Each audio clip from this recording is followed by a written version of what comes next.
നമുക്കറിയാം ഇതുപോലൊരു പാറ്റേണിൽ വരുന്ന സിനിമ ആക്ഷൻ പടമാണെന്ന് നമുക്കറിയാവുന്നത് കൊണ്ട് ഫൈനലി വില്ലന്മാരെ എടുത്തിട്ട് കീറും എന്നുള്ളത് നമുക്കറിയാം. പക്ഷെ അത് എങ്ങനെ കീറും, ആ കീറൽ കാണാനായിട്ട് നമ്മളിങ്ങനെ ആകാംക്ഷയോടെ വെയിറ്റ് ചെയ്തിരുന്നിട്ട് ആ ലാസ്റ്റ് ആ ഒരു പോർഷനിലേക്ക് എത്തുമ്പോൾ ഒരു കത്തിക്കലുണ്ട്. ഇതിൻ്റെ ഇടയ്ക്ക് ലാലേട്ടൻ വന്നൊന്ന് കത്തിക്കും. ലാലേട്ടൻ വന്ന് കത്തിക്കുന്നത് അൺവാണ്ടഡായിട്ട് കുത്തിക്കയറ്റിയൊരു സീനാണെന്ന് നമുക്ക് തോന്നത്തേ ഇല്ല.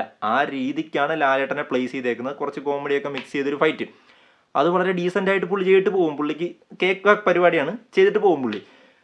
അതൊന്നുമല്ല, പുള്ളി വന്ന് കത്തിച്ചെങ്കിൽ ഈ സിനിമക്ക് വലിയ മൈലേജ് ഉണ്ടായി എന്നുള്ളൊരു അഭിപ്രായം എനിക്കില്ല. പുള്ളി വന്ന് പുള്ളിയുടെ മകൾക്ക് ഒരു സപ്പോർട്ട് കൊടുത്ത് പോയി. പക്ഷെ പുള്ളിയുടെ മകള് ഫസ്റ്റ് പടം ഒട്ടും എന്താ പറയുക, പ്രണവിൻ്റെ ആദിക്കകത്ത് നമുക്ക് പ്രണവിൻ്റെ ആക്ടിങ് ഇമ്മച്ചുവറായിട്ട് തോന്നും. അതിനകത്ത് പാർക്കറാണ് പുള്ളിയുടെ സ്കില്ല്. ആ സ്കില്ല് വെച്ചാണ് ആ പടം മൊത്തം പോകുന്നത് വിത്ത് ഫൈറ്റ് കാര്യങ്ങളായിട്ട്. ഇതിനകത്ത് വിസ്മയയുടെ ഫൈറ്റ് ഒരുപാടുണ്ട്. ഇതൊരു ആക്ഷൻ പടമാണ്. പക്ഷേ ആക്ടിങ് ഒരിക്കലും നമുക്ക് ഇമ്മച്ചുവറായിട്ട് തോന്നത്തില്ല.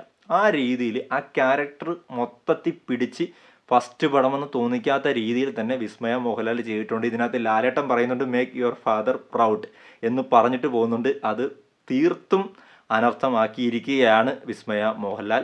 ഹാറ്റ്സ് ഓഫ്, നന്നായിട്ട് ചെയ്തിട്ടുണ്ട്. ഫസ്റ്റ് പടമെന്ന് തോന്നുന്ന രീതിക്കല്ല, നല്ല പൊളപ്പനായിട്ട് ചെയ്തിട്ടുണ്ട്.